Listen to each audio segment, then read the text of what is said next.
And here we are, Wing the Sports. We have a good friend, Christopher Curry, the creator of the very own Havoc tornadoes, because nobody wants to be around when they land.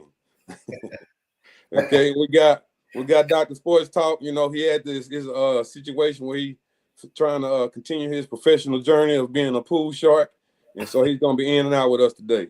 So I appreciate all y'all that joined, and let's start this interview, man. Yes, sir. I appreciate y'all having me on tonight. Man, one hand washes the other, brother. Yes, sir, it does. What year did you start Havoc? What made you want to create this?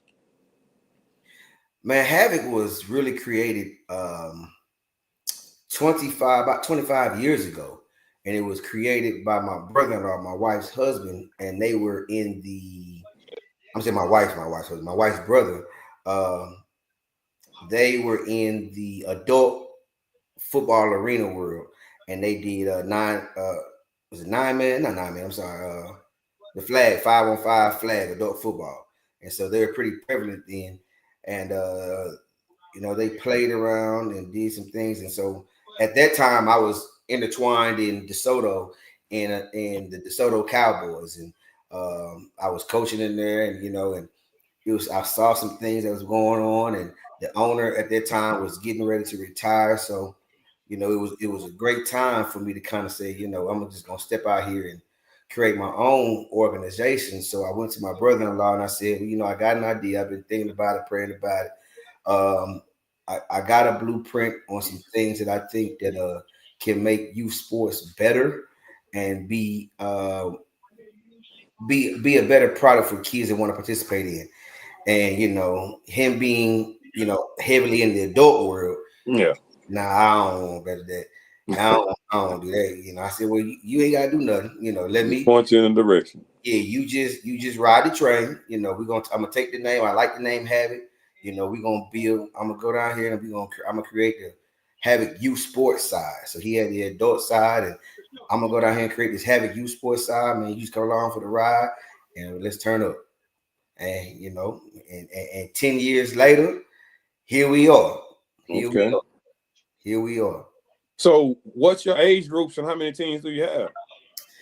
Oh man, so we start as young as 4 years old, and we have we have actually their own 4-year-old football team, and we go all the way up to 12-year-old. And so we do what's called age period football. So you have a 4U, 5U, 6U, 7U, all the way up to 12U. And so, as they say, we're quote unquote one of the largest, if not the largest, youth sports organization. Like 8 teams, man. Yeah, correct. For 9. Yeah, correct. 9 teams. Yeah. That's a university, huh, Mo? Yeah. And so, look, honestly, we call ourselves Havoc U. Just like we call ourselves Havoc U because we kind of took the spun off of DeSoto U, and because it's kind of the same mindset, it's kind of the same idea. We don't only just do football. We have, like, this year we got 12 basketball teams, and then okay, 5 same age groups, right? Sir, same age groups. Same age groups. But here's the thing that makes Havoc special. With having 9 or so football teams and then turning around having 12 basketball teams, the things that make Havoc special is you only got about 25% of those kids that play football playing basketball. That's a whole new sector of kids on the basketball side that don't even play football. And so that just shows you the enormity of the organization, but not also just the organization, but how much prevalence the youth are inside the DeSoto community as well. Yeah, man. So with Havoc, how much do you kind of work with Courtney and his team? Do y'all, because y'all don't play each other in like that, do you?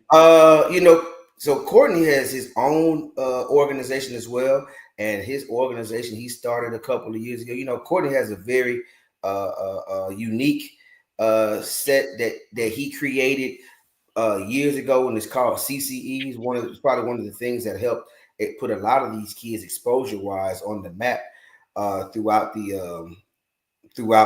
Metroplex. Not even just the Metroplex, but really, part of the United States.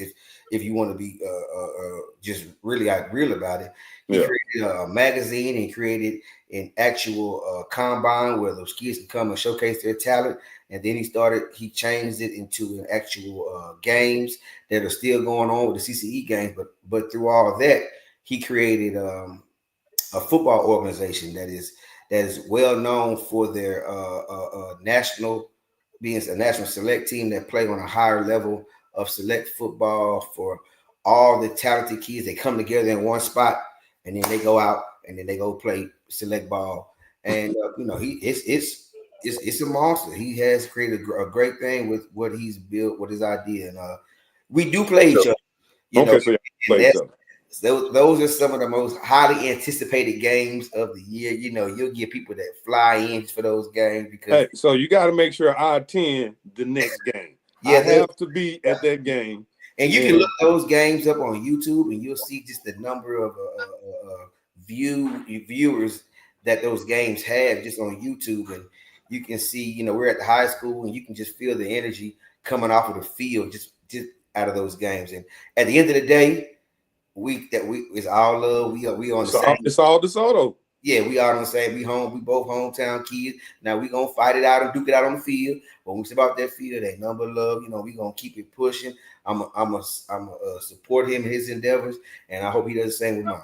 So yeah, I got a question for you. I don't want to say requirement. I want to use the wrong words how do you recruit or require? What's the requirements for when you choose players? When I first started Havoc, quote unquote, there wasn't a requirement, and it's still not a requirement. The only requirement, and I tell the parents every year, I give my same spiel to the same parents, and they say the same thing. Coach, we know, but it's a commitment, and that's my main requirement. It's a commitment. It's a commitment because the guys you see up here that are volunteering their time, they're volunteers. They're not getting paid for this, so now they're taking time away from their families to be here for your child, and then you're not here. So then you're breaking the commitment. He can be out doing something else. He could be out working. He could be out getting overtime, but he's here for your child. So my only thing is we're going to be committed to you as much as you committed to us.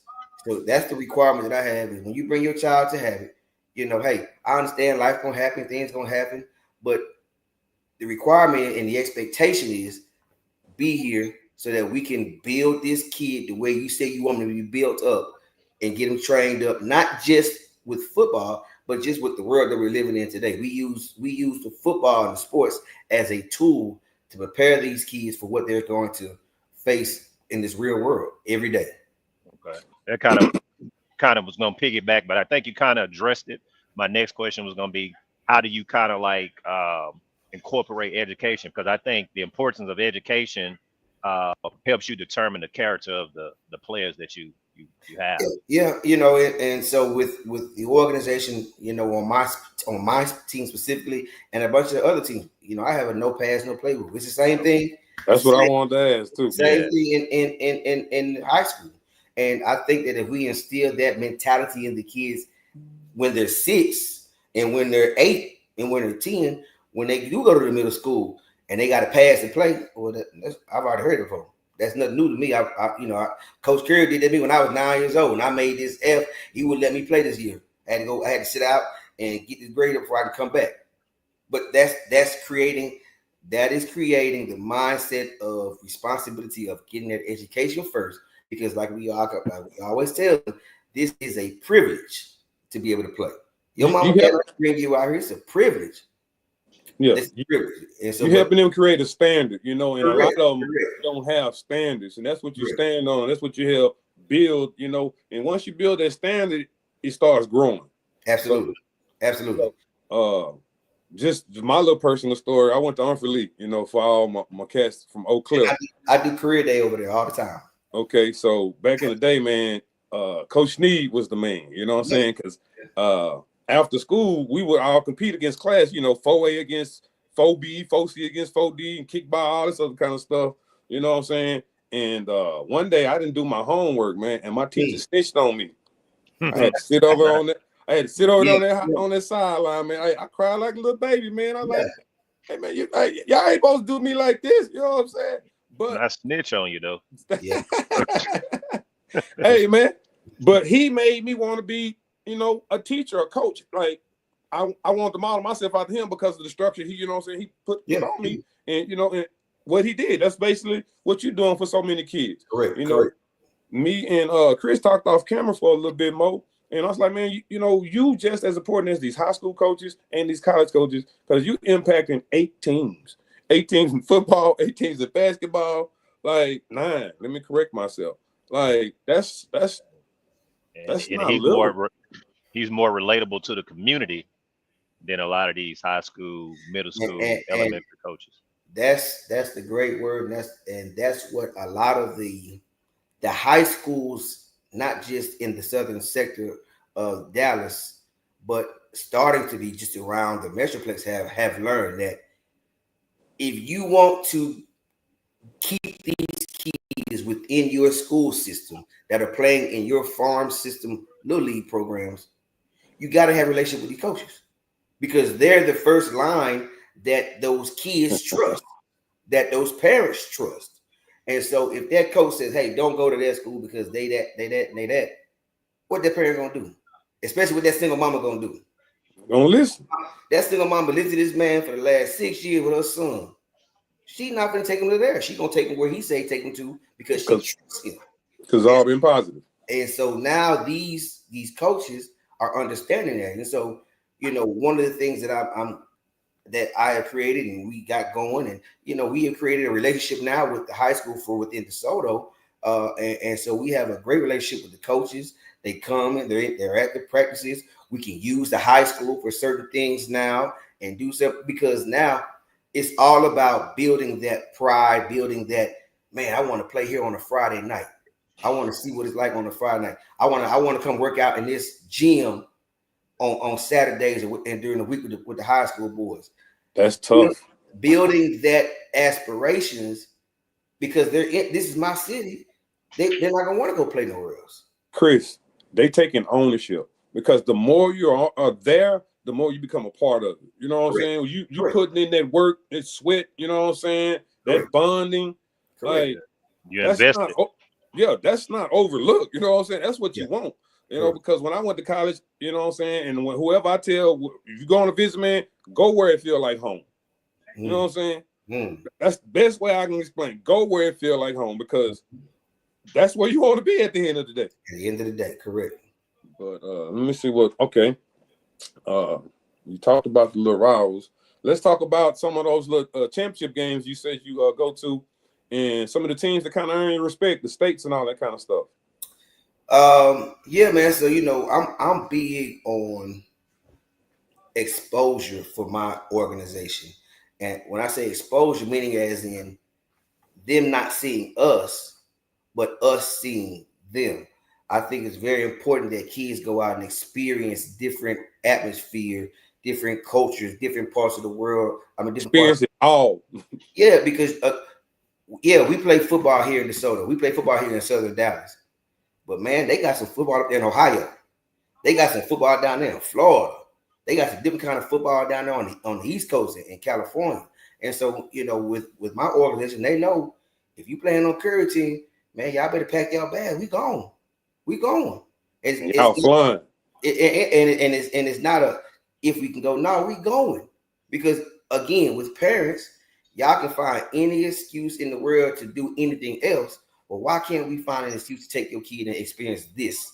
And something he'll have remembered for the rest of his life. It's about creating memories. It's about exposure. It's about them seeing different things. It's about making them getting accustomed to the things that we did not get a chance to do growing up. We weren't going nowhere playing little league football nowhere. We played at home and you went back home. That was you down the street and come back home, get in the shower, go to bed. You weren't flying out nowhere. Chris, me and Mo used to teach at Holmes Middle School, right? So Mo, how many times, we come back from break and you be like, who went out of town for Christmas break? Something like that. Chris, you know what they tell us where they went out of town? Where they went to? Arlington. You know what I'm saying? But that's out of town for them because they're not exposed to that. Yeah. You can't do nothing but feel sorry. But Mo, you didn't heard that before. All the time, and I'm glad you made that point because I'm an advocate for education. That exposure is going to be applicable in the classroom Absolutely. when they're taking tests, because a lot of that, the testing is subjective, and a lot of the stuff that's they're being exposed to on these assessments, they can't relate to. So the more you taking them outside of their environment, they can use that in the classroom. And that's how, when I'm taking these kids to Florida for a week, because when we go down to these national championships in Florida in December, they're going for a whole week in school, and you know, they have to get, it's a big to do, especially that time of the year, because you got semester finals coming up and all that coming up. But you know, I put it back on the teachers and the educational system, is that, you know, you teaching this kid about the ecosystem, he don't know nothing about the ecosystem. Well, I'm going to take him down here to this beach, and I'm going to show him what an ecosystem is. You know, I'm going to take him there. He don't know what a cirrus cloud is, but I'm going to put him on this plane, because look out that window. That's what a cirrus cloud is. You know, it's things like that, again, being taught in a book and sitting confined is great. You know, you can learn, but sports can take you so far that you can learn so much about the things you're learning in the classroom. Now we can apply it and actually visualize it, and now it all makes sense. It all makes sense. So it's yeah, we're going to play football. Yeah, we're going to have fun, but we also are teaching every single time we get a chance. Every time we get a chance. But at the same time, you know what I'm saying, what you're teaching them is, if I continue to do the right things, I'm going to continue to be exposed to all of this. Man, and that makes them want, you know what I'm saying, that's what's going to keep tallying those good days, you know what I'm saying, those good habits and traits and stuff like that, because you exposing them to this. Oh, coach showing me this, coach showing. Now they have different goals, you know what I'm saying. They're just looking 1-2 steps in front of them. They're looking a lot farther. Absolutely. Mo, what you talking about? Oh, what teams, you know what I'm saying? Like, what states? Oh, yeah, so, we respect any team that we play. We don't take anybody for granted, you know. For sure. Football played all throughout the United States, and you got to know, when you go on to play, when we go to Georgia, the style of football they play, Georgia and Ohio is like us. They're going to play smash mouth, they big, they're going to line up, and you better figure it out. When you going down here to Florida, they got numbered jackrabbits. And everybody fast. They ain't not gonna be biggest, but they all flying like little bullets. When you go to the East Coast, they're gonna spread you out, and they running our concept. So they really get a chance to see different football throughout the United States. But you know, you got some of the great teams. I mean, it's hard for me to name them. If I name them, they're gonna be mad. They're gonna call, you ain't say my name. You know, it's just know that the culture of football, Texas is called the Mecca of football for a reason. And I can see why, because it's diehard here. It's like just look at the high school football stadiums. Man, look at the high school football stadium when they shut down. They not like that everywhere, are they? Yeah, no. Man, listen, like, you know, I host events, and so when I have events and people come out of town, you know, I got people that come from Detroit. Teams come from Detroit. Teams come from Ohio, all over the country. They come from California, and they say, this is a high school? This is not a college? They're not used to that. They're not used to playing in no Allen, a $60 million stadium. They're not used to that. They ain't never seen nothing like that before. Why would you do that? You know, it's amateur football. It's to us, it's the norm. But it's for them, it's like it's a shock just to see that type of football, and that's on that type of magnitude of stage being played at Little. Well, see, I asked that question because, you know, I play college football. I played a year of arena football. But at SFA, everybody was from Texas. But when I was in Jacksonville, Florida, playing for the Jacksonville Tomcats, we had cats. I had played with Rashad Casey, if you remember him. He was at Penn State. I played with Marcus Alton at Florida State. Then I played with some cats from Purdue, Florida A&M, Bethune. And I'm trying to see who good from which state, you know what I'm saying? Because it's always competition, so you want to see who the best. Correct. And to me, Texas and Florida held it down. You know, we ain't had many Cali people because we was, you know, in Jacksonville, but the Ohio, Florida cats, man, like certain people earn your respect though, and you want to hold it down for your state because you know everybody trying to represent. And so with that being said, Brad, that's a good point. we just participated in the D1 All-American games. And so that was held in Arizona. And I took 5 football teams to Arizona.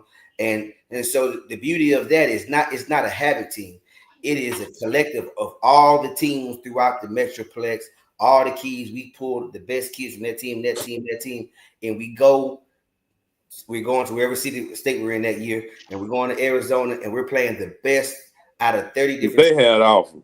And so then now you see it's a real live All-American game. You seeing the talent from all across the country on different. It's a sight to see, and we had it here the last 2 years. I was fortunate enough to convince them to bring it here the last 2 years. Yeah, previously, and it was a huge event. The city loved it. DeSoto loved it. Of course, they hate to see them go, but that's just having them have it here in our own backyard. Yeah, being able to convince them to have it in our own backyard was just a huge success in itself. So, that took a journey within itself. You'd be able to host it here, man. Talk about some of the, the issues that you had creating the foundation that you have. Oh man, the city of DeSoto has been great to us. They pretty much opened up the doors for the organization, and I think because they see now the magnitude of it, and they see how many hands that we actually kids we actually touching. When we have when you had the administrator of schools calling you personally and asking you about kids, and then you got the superintendent saying I didn't know that they were this large, and then speaking different people of high positions that understand the magnitude of what Havoc has become. It's a sight to see, but it's also a blessing, because now some of the endeavors and some of the things that I've always envisioned of doing, I can now start moving in that direction, because the seeds have been planted and now they're starting to grow. It ain't always been like that. It's been rough. Yeah, man. I mean, because I want to, in Facebook, it's a lot of silly stuff that's on there, but Facebook really keep you connected with people, and you can really see the influences they have. And I remember y'all was playing on the little league fields over there off of what's the Beltline? What's the URL or whatever? Yes, sir. And y'all will have security issues. Like, anything big started small, and that's what your small beginning. And so, that's a great point. And just so that that just goes to show you how powerful Facebook is, but not just Facebook, but also now the connections that we have built. When the police chief call you himself and set up a meeting with you, that when you know that, hey, your voice is being heard. We see you, we hear you, we're concerned, and we value you and what you bring. So now we're having meetings with the police, Chief Costa. He email him, and we're talking about what we can do, yada yada. They're trying to work with us to ensure that they not only keep the public safe, but also they're not making it so strenuous so that we cannot give these kids the experience that we want to give them. Because it wasn't always like that. It wasn't always like that. Not hey, man. Hey, squeaky wheel don't get off. So, man, you did your due diligence, man, because you out there with a purpose, and you know what you out there for. You ain't out there faking the phone. You impacting that many kids for this long, man. Like, I want to see how many career wins you have. Are they taking stats on this? You know what I'm saying? Well, in the league that I play in, and they made the stat the other day, I've been in the championship game, the state game, every year since I've been in the league.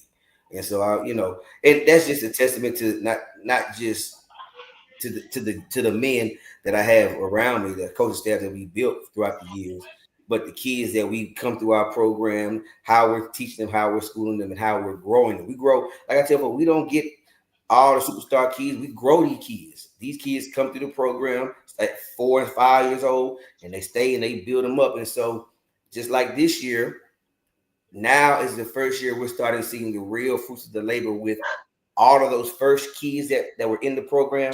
They're in high school, right? And they graduated from high school and they going to college playing D1 ball. All right. Now it's all coming. Now it's all coming full circle. So yeah, let's talk about your son who's at DeSoto now playing because he was at Trinity and the quarterback at DeSoto that's going to Alabama, man. Because homework. Matter of fact, we're leaving tomorrow for a college visit down to Mississippi State, and so we'll be getting on the road. Congrats, man! Congrats on that, man. Because I know, I had Spanish class with this dude when we was freshmen, man. He wasn't always this swole, you know what I'm saying, man? Yeah. Mature. So, you know what I'm saying? And then, Mo, because we used to hoop at the 24. He used to be at the 24 and see the hill too. So I see his workout. That boy be having them 70 dumbbells, you know what I'm saying, getting it in. And he's instilled that in his sons. And big bro is still in the middle, bro, and the middle bro is still in. Hey man, you got your pipeline, man. Yeah. Let's talk about your son and you know the Bama quarterback. Well, you know, he my son, you know, I'm so proud of him. He's gotten so many academic full ride scholarships, and that's the main thing I'm proud of. I don't care about nothing else. Just the fact that the testament that you have taken to heart everything I said about. I don't care. They take away everything they can from you, but they can't take away mine. That's the one thing they don't really just give away. They give away athletic scholarship. Correct. They ain't give away them academic. And so for you to say, Dad, this is my gift to you, a full ride academic scholarship to Mississippi State, to LSU, to whoever, you know, that obviously got. I don't care. You know, that's what I'm happy about and proud about because yes, Lord. You can walk out that door and get hit by a car and you can't walk anymore, but your mind is still intact. I give my scholarship. Yeah. They can't take that from you. They can't take that from you. And so that's what I'm proud about. You know, he's worked hard. And then, you know, not just that, he worked hard to be where he is on the football field. You know, he had a transitional time where he went through a couple of schools that didn't work out well, but DeSoto, he came back home and they loved him. He worked hard, got himself on the field. Now he's getting the recognition he needs, you know. And then, you know, it's a couple of kids throughout the city that's gone. Josh Bell, who was starting running back up there at Trinity, Euless Trinity. He's going D1 at UTEP. And then we got a couple of kids that was over at SOC. They're going over there playing D1 ball. And then of course our bell cow, Mr. Keelan Russell, Duncanville quarterback, now going top 3 quarterbacks in the nation, and he ain't number 3. He going to Alabama. He's down there right now. And so again, we are now seeing, we're reaping the harvest of all the hard work that we put in and instilling in these kids. Do right, go to school, get your education. But if you do that, you're gonna be blessed with all just the desires of your heart. Just you don't know how far you can go. And all these kids have done great things. We're having our 10-year banquet on Saturday. And so this Saturday, man, it's gonna be our 10-year banquet, man. And so it's gonna be, for me, it's gonna be an emotional time, only because people don't ever understand the sacrifices or the things that we or personally have given up to ensure that this stays intact. And I like to, you know, I always give praise to my wife because she's been by my side, because it ain't easy, because we're not, for whatever reason, well, I know a bunch of reasons, but we don't get the grants. We don't get the money coming pouring into us from the government to take care of us, like some of our other counterparts up north that are giving tens of thousands and 20,000.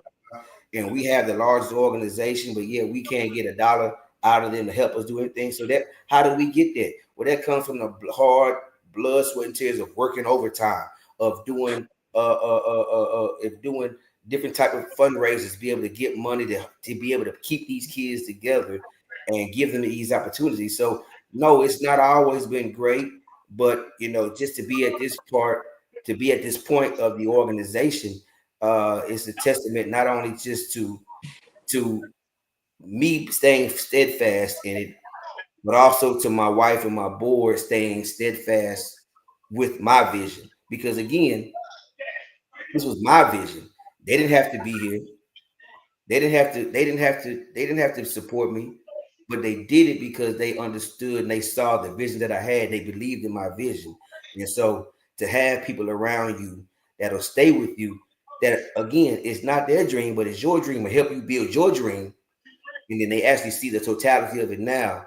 That's a beautiful thing. But man, that's just a testament to your leadership, man, because people don't follow bad leaders, you know what I'm saying? Yes, sir. So you just prove that ever since you started, you've been so consistent that you've been in the championship game each year. Well, one of the coaches who I feel should be like one of the greatest coaches in football history is Mark Levy. Even though they lost 4 years in a row in the champ, they made it there after losing. So, like, I don't see how he don't get credit for that. Yeah. Just to get to that point is a task in itself. Yes, man. And so to be so consistent, though. So yes, man. You know, and I commend you, man. You know, I do wings, man. I want to try and donate some wings, man, pretty soon. I don't know if I can feed all of them damn people.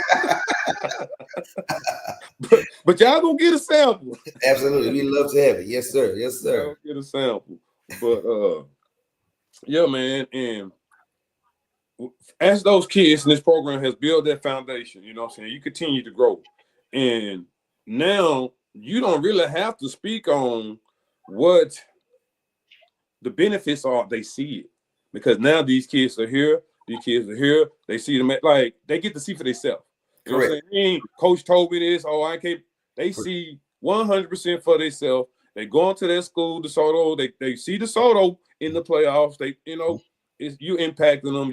You making them see farther than they may have, you know, thought possible before, man. And that's one of the things that we're incorporating in our banquet this year. One of the things, we always have a keynote speaker that comes and speak to the organization, you know, about whatever they want to hold, you know, is on their heart.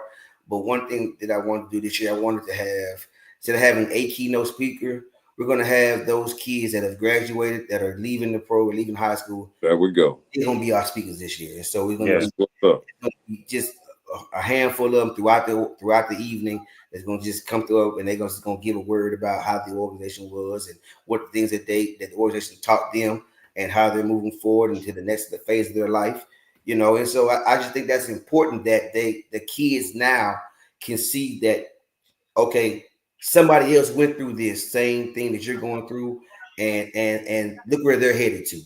Look what they're about to aspire. Look what they're about to accomplish. You know, and you can have the same thing if you stay down, if you stay committed, keep your head down, get them books, you can be in the same position. You can be in the same position as a young Keelan Russell that's 17 years old and is already a millionaire set for the rest of his life. Only because he did the right thing. Well, just think though, you know, when you playing those sports and you at that the smaller level, you always looking at the kids above you, you know what I'm saying, to see, you know, what they playing like. So everybody's looking at somebody being successful, going to that next stage, you know. And so, you know, I had my cousin on, you know, and we both had, you know, football scholarship. We all wanted to play in the NFL, you know, and that ended up having us coaching. They end up giving us degrees. It ended up, you know, that journey never stopped because we didn't make the NFL. That journey only propelled us into other things to make us successful in life. You know what I'm saying? So we only got the influence from, you know, each other, and y'all getting an influence for so many people, so many friends that's gonna help impact them stay positive, you know what I'm saying, along that way. Because what you say, they play each other from basically 8-9 years in a row with each other. Correct. That's a bond. Correct. They build. People write books about bonds like that. You know what I'm saying? Which creates a network. Yes. And so that's the beauty of Havoc, you know, in my opinion. I tell people all the time, you're not just coming to a football organization, you're coming to a family. And I say that because with what we have built, with not just doing football, but we're doing basketball, we're doing baseball, we got soccer, you know, so we have all those things. Those the 4 sports? Yeah, those are the 4 sports that we have. Hey, now I'm glad you're not doing track because, oh my God, man, them track needs to be so long, man. I don't even want you to go through that. We're supposed to be trying to incorporate track this year. It's been a secret of mine. I'm gonna pray for them coaches, man. You know, we got some guys that ran track in college and young guys, and they're enthusiastic about getting out there and starting the program or the Havoc. And so, you know, that may be the next endeavor. But I tell you all the time, we come into a family because we have turned into a year-round program. And so with year-round program, this is the village that your parents always told you about. Because you're not gonna be able to come to every practice. You can't make it, you're gonna have to work late. But guess what? I've been seeing the same face for the last 3 years. We've been going at every practice together, playing football, baseball, basketball together. I trust you with my son. We having Thanksgiving together. We going out of town together. Now we've built a real live village to whereas people are not becoming just friends, but they're becoming family and they're trusting each other. This is the village that your parents have always said to you. It takes a village. We are now the village. So where do y'all practice at? We practice right here in DeSoto at UHL. Again. At who? At UHL at those fields. Oh, okay. I got you. Again, that a testament to the relationship. They didn't want nobody touching them fields, man. This back when I could still be mobile. You know what I'm saying? I used to play little quarterback on a little flag football day, man. They didn't want nobody touching them fields at all. If it rained, there wasn't nobody touching it at all. And again, they give me the keys to it, the city, and say, "Hey, it's yours. Go to practice, y'all." That's what's up. That's what's up. We can't fit nowhere else. So now, how has it been coaching your sons, man? Because you got 3 sons that play, right? I got 4. 4, okay. 4 boys. You know, I'm big on not coaching my sons, only because I do my coaching at home. I'm big on trying to see and watch how my kids react to the leadership of another person. And so, what's up? Can you take criticism? Can you take correction? Can you take direction? Because I'm not always going to be there. My direction comes from being within these 4 walls at this house and understanding the guidelines and rules that I set forth for the family and for you as a young man. Now, your coach said do this. Why are you looking at me? I can't help you. I'm not your coach. Hey, I wish I had a bigger platform so what you just said can reach more masses. Goddamn. That's what that is right there, man, because a lot of these parents umbrella coach, you know what I'm saying? Like you ain't never even been in sports, but all of a sudden you know exactly what needs to be done, when, how that, like, come on. Like, you really? Yeah. And you know, even with my own teams, sometimes I have closed practices just because so that I can make sure that I have the full attention of the kids, especially when we got a big game. We'll have a closed practice because I don't want little Bobby looking over his shoulder distractions, trying to make sure he's being validated by his dad that's hooting hollering across the field. Yeah. When you hooting hollering at home, I don't need hooting hollering out here. This is our time. Let us hoot and holler. Let us have, you know, again. I just, with me personally, and this me, you know, will I coach them? Yeah, I coach my kids. I have no problem with it, but that's not something I look to do. I don't look to do it because I like to see how they react and how they handle themselves under the direction of another person. Yeah, man. Hey, that's one of the most profound things I think I've heard, you know, a coach say about coaching his kids. Yeah. So that's what that is. So you say you have the senior. I know you have a freshman. What are the other 2? I'm not sure. I have a 9-year-old, and then I got the baby boy, the 6-year-old. Did you have one of them talking about he liked to hit? Which one was that? That's the baby boy. Hey, that boy look like baby Ed Reed out there tackling, man. Mo, I'm not bullshitting you. And I'm going to tell you how they say, when you're a hitter, you want to be the hammer, not the nail. He hammering the hell out of Mo. That's good. He gets it. It's always the little one because again, we call them it's a group of them, and we call them the Meadow Creek Babies because that's the name of UHL Park off UHL. Okay. But they basically was raised at the football field because that's all they know. They got all older brothers. They've been out there all their life, and so that's all they see. And so with kids, they're gonna mimic what they see. And so when we get to that field, they just get out the car and they take our running. We don't follow them because it's a park. They know where they're going, but they've been out there for their whole life. They call them the Middle Creek babies. They know where they at. They know where they going. If something break out, you better follow one of them because they know how to get out of there better than anybody else. Yeah. But they mimic what they see. So of course, him and then having 3 older brothers, it don't make it no easy. He got to fight for everything in the house, and so he takes that same mindset to the football field and it's go. Come on now, everybody ain't going against what he going against. Nah, Rex. At all. Rex. All right. So with you and Courtney being the pipeline to DeSoto, man, how many players would you say transition to DeSoto? Transition and go to DeSoto throughout the program? Oh man. Let's just say this. The freshman team that DeSoto had this year, out of the 22 starters that was on defense and offense, I think 15 of them were Havoc kids. 15. That's 15 of them were Havoc kids. That's almost 67%. Yes. So again, that's a testament to the pipeline of the product that we've created. The coaches know the standard of how we coach and what the expectation is that these kids are coached up and ready for that football. Courtney has created that same type of moniker with his levels, and so the talent that comes out of DEA, he does not get the talent at a younger age. He gets them at an older age, at a 12, at a 13, and kind of sharpens them up, puts them in different hostile situations to see what I got you, and coach them up.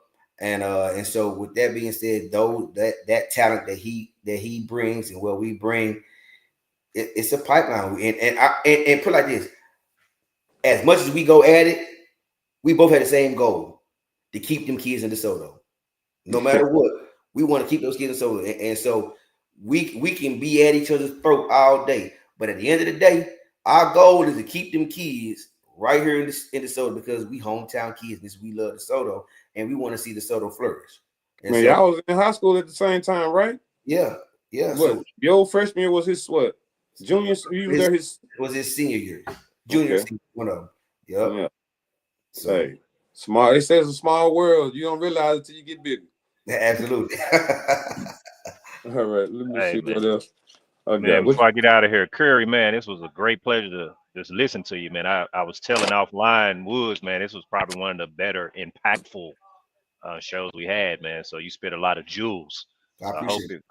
Hopefully a lot of parents or guardians or father figure, mother figures can actually listen to the advice, that you've been speaking, because that's critical. Keep that education and involved in everything that you do. Yes, because sir. what you're doing, you're growing them, which I think personally is going to definitely help them on that next level. They'll start staying in college for 4 years, getting that experience before they make that big decision. I think a lot of our youth make decisions on impulse because they want to immediately help their family. But I think this is definitely preparing them, man. So correct. Definitely got to support in me. I appreciate you making that point. That's a great point before you leave. This is probably the most emotional driven generation that we have experienced. They make decisions based upon, and you see it every day with the TikTok and YouTube and the he gonna crash out mentality. The school shootings. It's an emotional driven generation because a lot of those kids were raised by emotionally driven parents. And so now what we try to do is break the cycle. And the thing that I say all the time, my parents tell you that one of my phrases that I tell the kids, football is an emotional sport. You're going to play with it's an emotional sport, but you can't play emotional. So it's two different things. It's an emotional sport, but you can't play emotional. Because the first time you start playing emotional, then now you're not thinking logically. Because you're thinking with emotions. And so I say that phrase all the time, and I hope that resonates with those kids and those parents that life is going to be emotional, but you can't make decisions being emotional. Well, it's how you react that what I'm saying. That determines things. Correct. Yeah. And so that's a great point. I appreciate that, brother. Yes, sir, man. Y'all be easy, man. Enjoy the rest of this show, man. Hey, Good luck tonight, man. I want to see some upsets, baby. Oh man, I upset my first from last week, so I'm Yeah, up. I I'm up. said I'm up. number one. Let's keep that going. All right, man. Appreciate Yeah. y'all. Yeah, man. Hey, I didn't really have a lot more questions. He left, but I do want to know if people want to join Havoc, because I have some family members that I'm telling you about that I want to be a part of this. Last year was their first year playing Little League football. My cousin has 3 boys, and they played in Lancaster. I don't remember the team, but they played in Lancaster. It wasn't the experience that they wanted, and I told them I know exactly where I want you to go. So what they need to do if they need to want to join up? So right now we're gearing up. We're in our basketball. We're in the middle of basketball season right now, but we're getting ready for our spring season of football.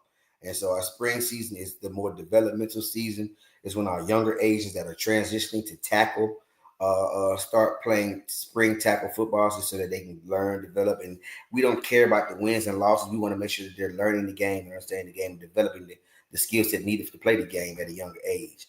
So this is really the best time to get into the organization because it's the slower paced, it's more developmental time of the year. When you come June and July, we're full throttle. We're gearing up for our fall season. That's where it really counts.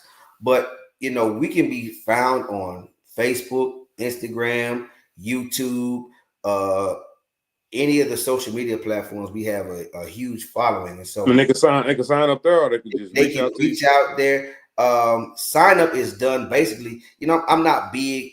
I'm old school. I'm not big on doing a lot of things electronically, especially sign up. I want you to physically come and be a part of what we're doing. So we'll post startup days, startup times, where we're going to be at, how to join. If you want to be part of the organization, come out on this day, join, come out to see you. And so when we do that, then we give you all the information on how to join our group meets, how to be a part of our social media community, so that you'll always be abreast about what's going on. So I think our next date that we're going to start up is going to be February the 9th.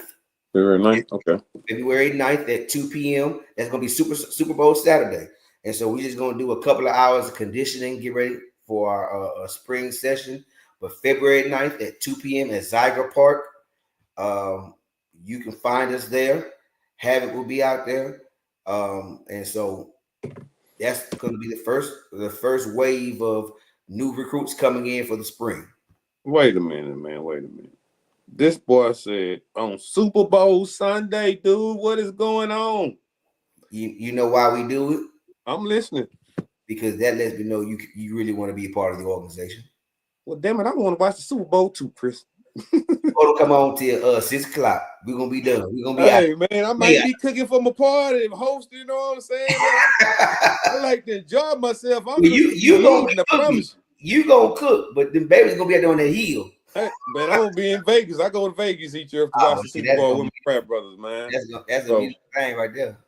Yeah, so that's where I'm gonna be. So I won't be able to attend, but I promise you, I got a sample for a few people, because y'all feeding a whole high school. Yeah. You know what I'm saying? Hey, listen. So look, you got to come out, set up a booth at one of my events. You know what I'm saying? Get your gear up, because it's gonna be a workload. It's gonna be a workload. Done deal. You ain't said nothing.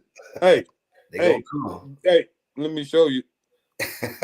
This young lady right here, no.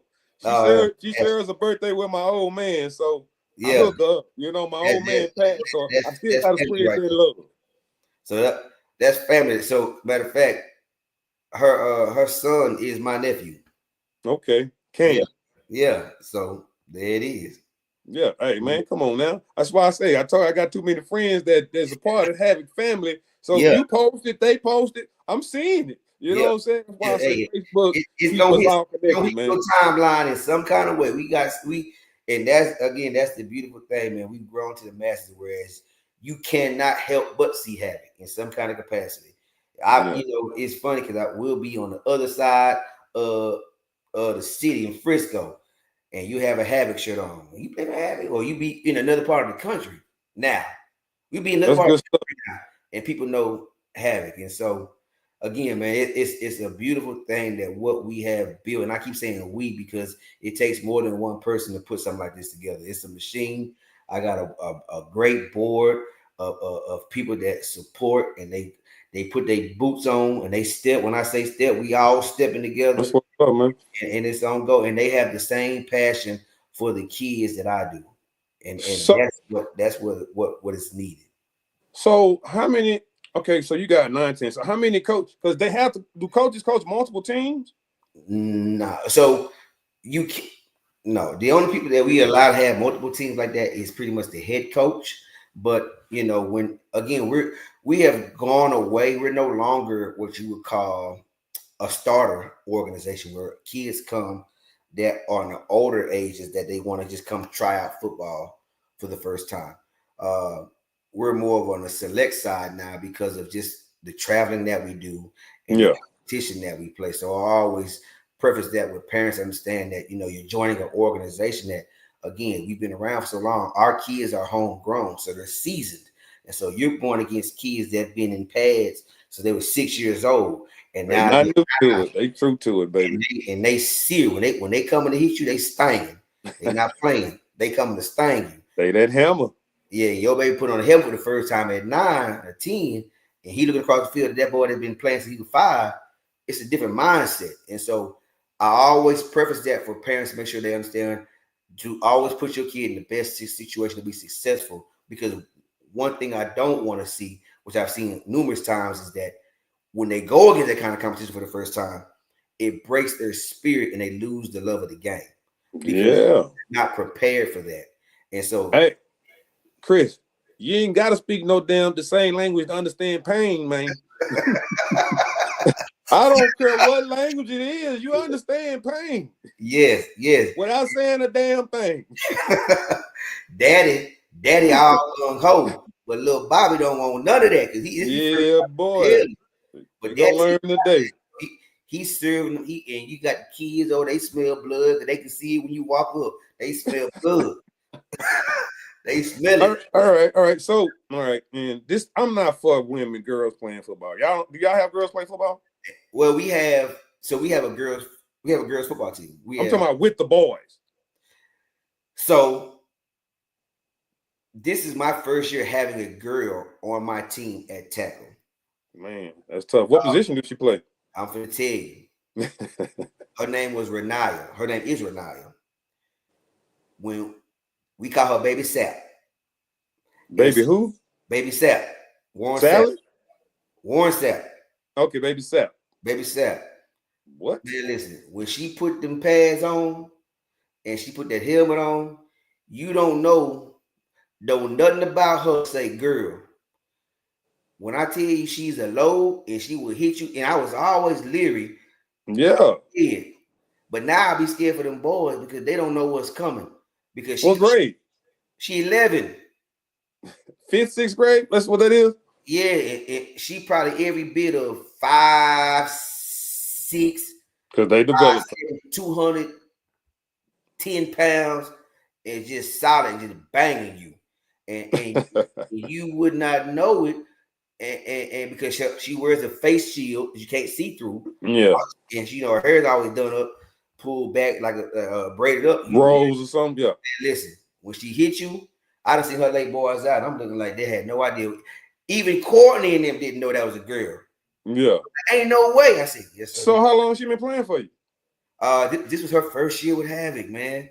And so her mama, was saying she wish she would have got over here sooner. But the baby girl, we call her baby girl too. Baby girl been playing since she said she was 7 years old.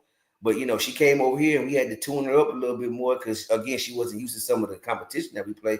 But when we got her where, man, she's scary. She is scary. And if you on my page, she's on my page. Okay. I always give homage to her as being the first lady of the team. And them boys, they ride for her. They ride for her because that's their friend. But they earn their respect, but she earned their respect. Right. Now, but I'm with you. I don't think long-term wise, especially when you get to high school, that is something that girls can necessarily do in conjunction with the boys. At that level. At that level of the game. I think that, and I'm just speaking on the physiology of the girls. Physicality.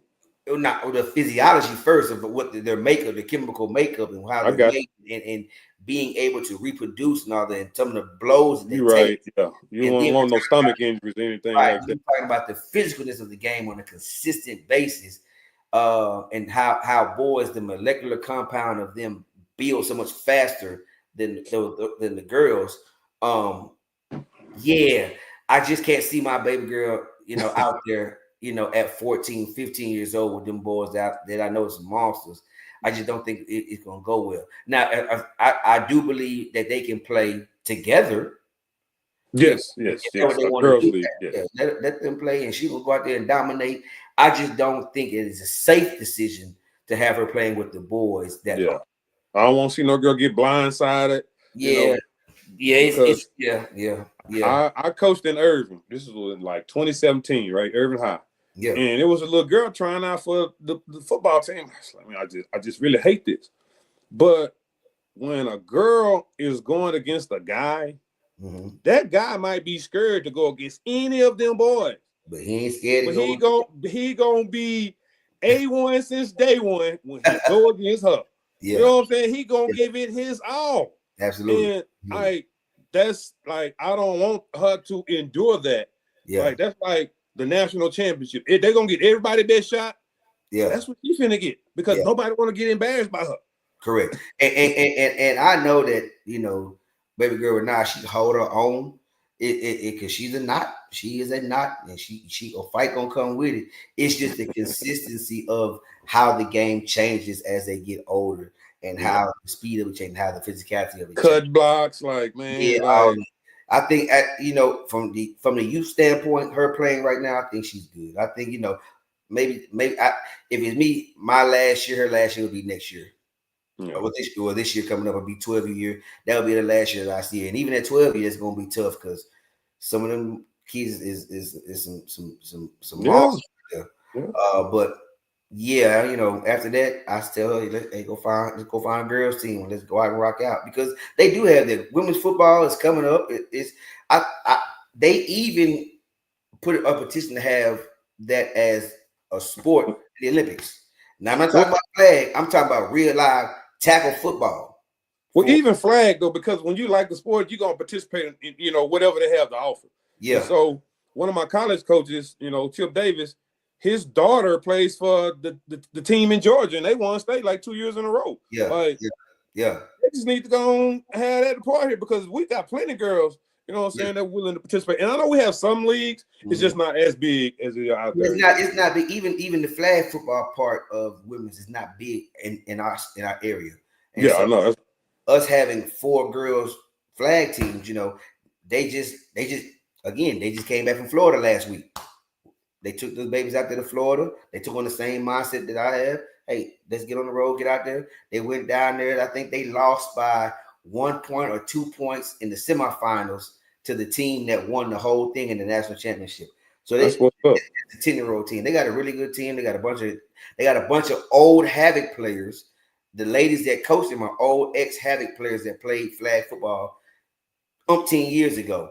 And That's so what's now up. they came back full circle and they're giving their time and they are out there and they're teaching those young ladies the game and they love it. They get on my nerve. Them ladies get on my nerve. They get on my nerve. But I mean, they're doing a great job with those girls out there. But hey, man, so this is the football team, man. So you have 9 teams, and none of the coaches basically coach on like Yeah, and so, but like this past year, we had 70 coaches. yeah. It's like man, like I'm saying, like that's That's it. that's a handful. Oh my god, So like yeah, that's a village. That's not no village. That's a damn. yeah, yeah. That's Put like this, that's people not Ennis. paid, That's Glen. That's Glen Heights here. people begged the league to put us on their schedule, not for the competition, because they know Havoc gonna pull up deep. They want their gate money. Uh, how much does it cost to come to a game? It just depends on where you're playing. Generally, it ranges from $7 to $10. Okay. Yeah, because I went to my cousin little league game and I'm paying $10. I was like, they ain't finna charge me this for every game. It's like, man, I ain't never had to pay to go to no little league game. That was just a new But you experience know to me. what? It's never been like that, and unfortunately, because of the culture and the climate that has been created within little league sports, two things have changed. cities have upped the field location prices because they try to I don't want to say outprice folk from buying the fields, but also now they require security, and so that security now, which is generally a police officer, Yeah, you're right. they got to get their money, and so now The Talib Kweli, not Talib. What's Talib? The cornerback and his brother yeah, shot the dude. Like all that's that's the just prime horrible. example of how things now become mandated just to host a little league game. So put it like this: to host a little, I'm gonna tell you, and people never believe me, but I can show you the numbers until they see the numbers. For me to open my door on a Saturday to host a game in the city of DeSoto, one field for the day I'm already in the hole $4,000, and I ain't even started. And that's between the fields, the refs, and the police. Those three things cost $4,000 just to host a game, one game. And so an organization like mine who has the numbers, I can take that hit because I'm going to get that, recoup that throughout the day between the gate fee and the concessions. But some of the smaller organizations, Yeah. they get weeded out because they can't take that kind of hit. They can't pay $2,000 just if they're even half of us have to for a field day for one game. I don't like that, man. I So don't like that at all. That's like going downtown and I'm finna go pay for this nice restaurant, but hell, I gotta pay for parking too. Well, where else I'm supposed to park? I'm yeah, paying to eat. Like I gotta yeah, pay to park. Like, come on now. yeah. And so again, so I attribute that. People always complain, about the pricing. I said, but you have no idea what it costs just to host a game. But that's what I'm saying. Like, y'all have these parks. Like, okay, so if nobody came there, what you gonna do with them? You know what I'm saying? So Well, how you as gonna show? as it has been eloquently told to me, that park is paid for. He can sit there empty for all we care. And so when you have that kind of mindset with people in leadership, that really deters people like me who are trying to do Yeah, dude. for the youth, and because they don't really care, because at the end of the day, it's paid for. It can be games or not. We don't care. That Hey, complex is involved. I tell you like this: them same people who said that, take it away, see how they feel. Well, I don't want to say they're gonna. Right now, we're having to move our my events and everything out of the city because the city is doing construction on a brand new complex, a brand new $60 million rec center at the football fields. And so what they have done was they haven't touched the football fields, but the parking that is attached to the football fields in the back that is used for the overflow, they have taken that away. And so with that being said, now we can't host events at Yeah, the no. complex longer because there's no parking. And so with all the people that I've brought in and all the people that I've introduced the city to, now they're having to take away those events and host them elsewhere. I had a conversation with them the other day about this. They have seen the type of events that are being held in the city now. And so now everybody got their hand out. Everybody wants a piece of it. And so that means they're laying out the red carpet for these event holders like myself who I brought into the city, Yeah. introduced to. Now they're being given the golden ticket throughout other parts of the Metroplex that are giving them the keys. Yeah, gotcha. Because they know what's coming with them. The economic impact. Like I tell people all the time, it's the economic impact that an event of my magnitude brings. They don't care about. They'll give you the fields, but look at the economic impact for the gas stations, the Yeah. Walmarts, the stores, the eating, the teams coming in, flying in, staying in for the weekend. Yeah. They see that that's more beneficial to them than me letting you use my fields. And so the city now is, they're going to have to be creative in what can they do to bring those event holders back to the city after that park is built, because Yeah, when you get treated, when you've been treated nice here, but then I've been treated great over there. Sometimes stay with great because nice ain't good enough. Well, that's why they two different words. Yeah.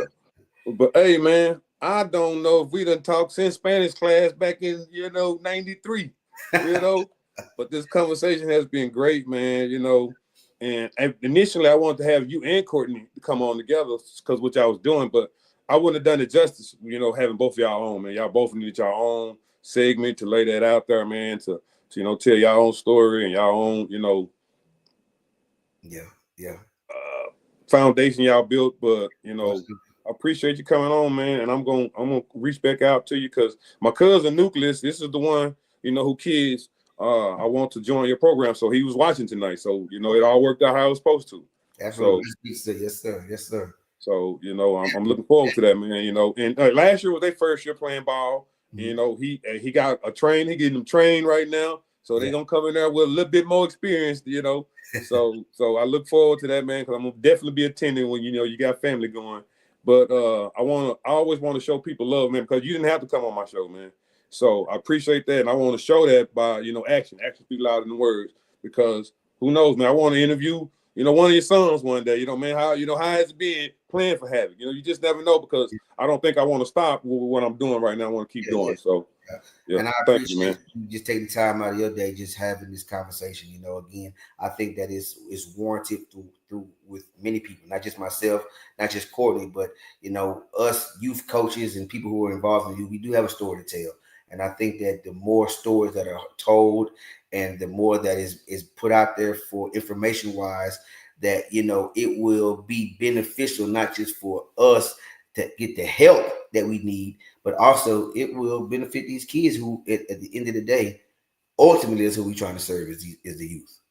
Well, you doing it, man, and it shows, man, and it's gonna continue to show. So keep representing Texas when y'all go out there, man. Let them know, boys know where it starts. Yes, sir. Because I know when y'all go out there, y'all have that. Oh, Texas ain't this. They waiting to see what they Texas don't care they don't care if they win the event or the tournament.